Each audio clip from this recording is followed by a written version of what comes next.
कहानी की शुरुआत में एक लड़के को दिखाते हैं जिसका नाम एड्रियन था। वो काफी परेशान जमीन पर बैठा हुआ था। दरअसल उसको उसकी दोस्त जिससे वो बहुत प्यार करता था उसे छोड़कर चली जाती है। साथ में उसने एक वीडियो रिकॉर्डिंग भी भेजी होती है जिसमें वो बताती है कि मैं और तुम अब एक साथ नहीं रह सकते। वैसे भी हमारे बीच कुछ ठीक नहीं है, इसलिए मैं तुमसे ये रिश्ता खत्म करना चाहती हूँ।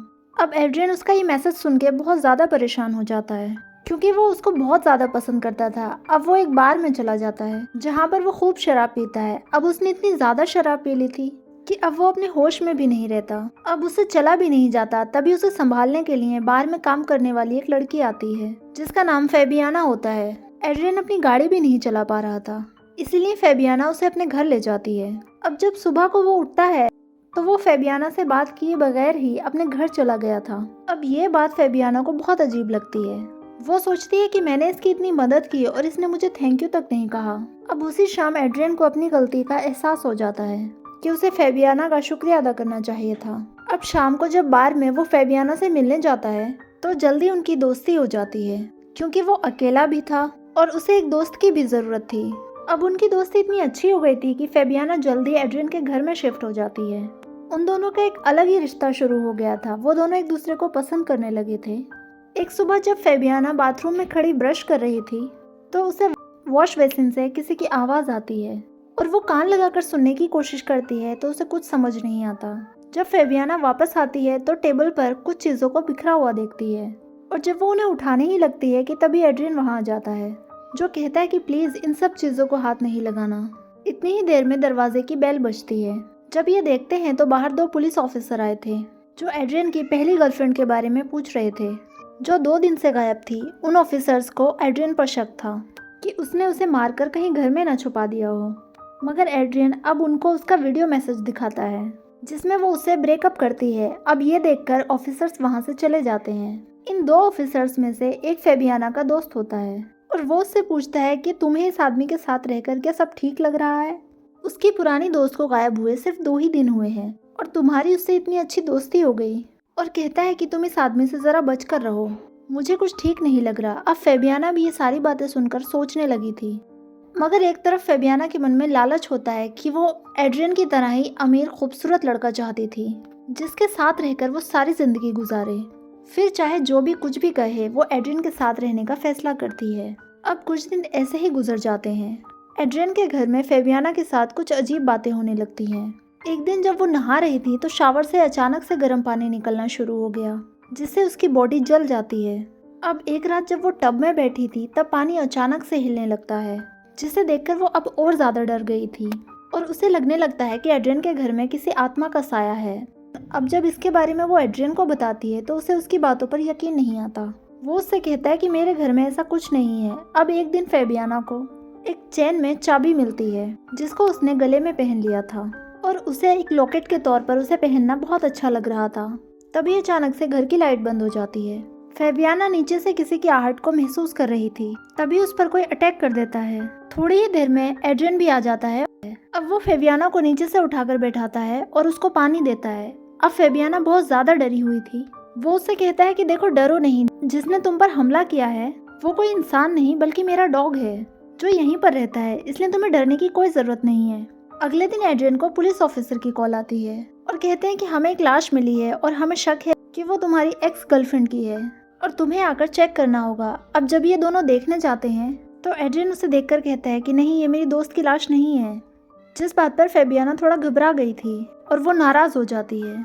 तब एड्रियन उससे कहता है कि देखो तुम्हें परेशान होने की जरूरत नहीं है, अगर मेरी दोस्त जिंदा हुई भी या वापस आ गई तो मैं अपनी जिंदगी में पीछे नहीं जाऊंगा, तुम ही हमेशा मेरी जिंदगी में रहोगी। अब ये सुनकर फेबियाना थोड़ा खुश हो जाती है। अब वो दोनों एक मिरर के सामने एक दूसरे को हक करते हैं, लेकिन वो देखने में शीशा था पर शीशे के अंदर एक लड़की थी जो कोई और नहीं बल्कि एड्रियन की दोस्त थी जिसे एड्रियन पसंद करता था, लेकिन अब वो एड्रियन के घर में ही कैद थी और वो शीशे के उस पार एक कमरे में बंद होती है। जो बाहर से तो शीशा नजर आता था लेकिन अंदर से एक कमरा था जहाँ पर खड़ी एड्रियन की दोस्त फेबियाना को देख रही थी, लेकिन बाहर से कुछ नहीं दिख रहा था, अंदर से घर की हर चीज नजर आ रही थी। एड्रियन की दोस्त की हालत बहुत ज्यादा खराब थी। यहाँ से कहानी फ्लैशबैक में चली जाती है कि आखिर यहाँ पर ये लड़की फंसी कैसे है, जिसमें दिखाया जाता है एड्रियन और उसकी दोस्त जिसका नाम बेलन होता है और वो दोनों एक दूसरे के साथ बहुत खुश थे। इस शहर में एड्रियन को ऑर्केस्ट्रा, जो हाथ के सहारे म्यूजिक को कंट्रोल किया जाता है, एक म्यूजिशियन बैंड में नौकरी मिली थी। इसीलिए वो बेलन के साथ इस घर में शिफ्ट हो गया। अब ये दोनों हंसी खुशी अपनी जिंदगी गुजार रहे थे। एड्रियन की आदत हर लड़की के साथ फ्री होने की थी। एक दिन बेलन उसे एक लड़की के साथ देख लेती है, जिसके बाद उसे उस पर शक होने लगा। एक दिन वो बाहर बैठी हुई चाय पी रही थी, तब उसके पास एक लेडी आती है जो उसके घर की मालकिन थी, जहाँ वो रहा करते थे। बेलन बहुत दुखी होकर उस लेडी को बताती है कि एड्रियन मेरा भरोसा तोड़ रहा है। हालांकि मैं उससे बहुत प्यार करती हूँ और मुझे दुख होता है जब मैं उसको किसी और लड़की के साथ देखती हूँ। जिस पर वो लेडी कहती है, तो इसमें परेशान होने की क्या जरूरत है, तुम अपने प्यार को टेस्ट कर सकती हो। चलो मैं तुम्हें एक चीज दिखाती हूँ। वो बेलन को घर के सबसे बड़े कमरे और अलमारी की साइड में चाबी लगाकर एक दरवाजा खोलती है, जिसके पीछे एक खुफिया कमरा था, जिसकी हालत ज्यादा अच्छी नहीं थी, लेकिन एक आदमी के लिए हर चीज वहाँ मौजूद थी।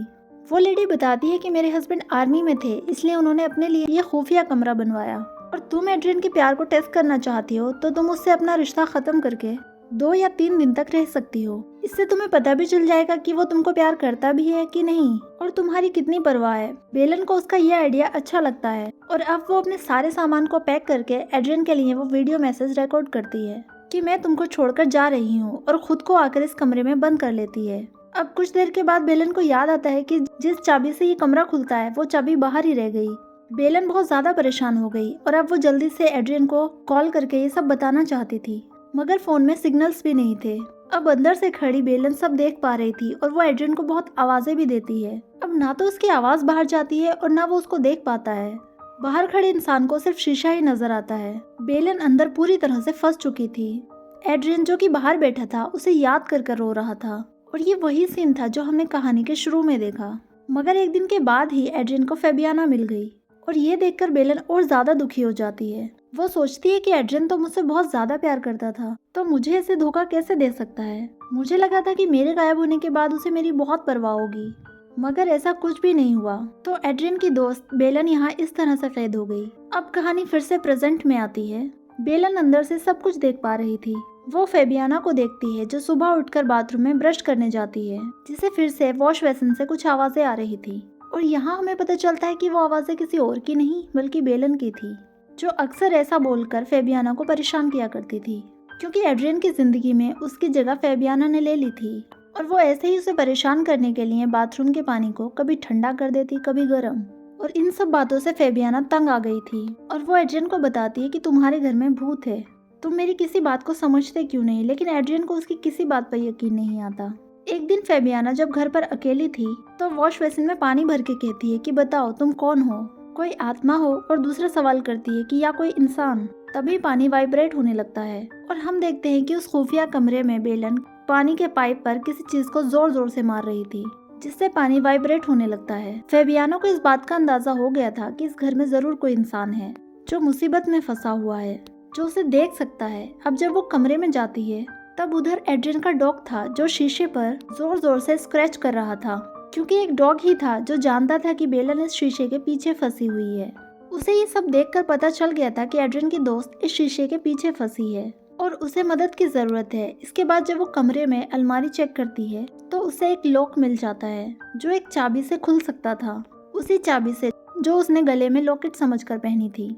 जब ये उस चाबी को लॉक में लगाने ही लगती है, तभी रुक जाती है। इसके दिल में भरे लालच ने इसको रोक लिया था, क्योंकि ये जानती थी कि एड्रियन जैसा अमीर लड़का उसके पुराने प्यार के वापस आ जाने पर उससे दूर हो जाएगा। इसलिए ये दरवाजा नहीं खोलती, बल्कि उस कमरे को ही बदल देती है। जब एड्रियन घर आता है, तब वो अपना कमरा बदला हुआ देखकर काफी हैरान होता है। कुछ बदला बदला भी था। फेबियाना को उसे देखकर ये लगता है कि वो अपनी दोस्त की वजह से परेशान है। अगली सुबह फेबियाना का पुलिस दोस्त घर पर आता है, जिसने उसे पहले भी एड्रियन के बारे में बताया था कि ये अच्छा इंसान नहीं है। वो फेबियाना को एक लड़की के साथ एक तस्वीर दिखाता है, जिसे देखकर अब फेबियाना भी समझ गई थी कि एड्रियन अच्छा लड़का नहीं है। वो अब दोबारा से वॉश बेसिन के पास जाकर उसमें पानी भरकर फिर से सवाल करती है कि तुम कौन हो, लेकिन इस बार कोई जवाब नहीं आता। फेबियाना डर गई थी कि कहीं एड्रियन की दोस्त मर तो नहीं गई, क्योंकि उसे गायब हुए 2 हफ्ते हो चुके थे। और अब ये आहिस्ता आहिस्ता उस अलमारी की तरफ बढ़ती है, और चाबी लगाकर जब दरवाजे को खोलती है, तो देखती है कि अंदर की बहुत बुरी हालत थी। और थोड़ा सा आगे जाने पर इसे बेलन बेहोश मिलती है। जब ये उसके पास जाकर उसे जगाने की कोशिश करती है, तब अचानक से बेलन जागकर फेबियाना के सर में कुछ दे मारती है, जिससे वो वहीं पर बेहोश हो जाती है और वो उसे वहीं छोड़कर बाहर आ जाती है और बेलन के पास उस दरवाजे की चाबी भी थी। वो बाहर आ चुकी थी। जैसे पहले बेलन कैद थी, अब फेबियाना कैद हो जाती है। बेलन अपनी और एड्रियन की एक तस्वीर को उसी शीशे पर चिपका देती है। साथ ही उसने चाबी को भी शीशे के सामने बेड पर रख दिया था। अब जब एड्रियन घर आता है तो उसका डॉग उसे वो चाबी देता है और शीशे पर चिपकी हुई तस्वीर को भी देखता है। फेबियाना उस शीशे के पीछे कैद थी जहाँ पहले बेलन थी। फेबियाना के लालच ने उसे फंसा दिया, उस इंसान के पीछे जिसने पहले कभी किसी की कदर ही नहीं की। अब एड्रियन परेशान होता है कि फेबियाना भी गायब है और पुलिस दोबारा से उसी पर शक करेगी। क्या एड्रियन को पता चल पाएगा? फेबियाना उसी शीशे के पीछे कैद है। और इसी सस्पेंस के साथ ये मूवी यहीं पर खत्म हो जाती है। मूवी कैसी लगी मुझे जरूर बताइएगा।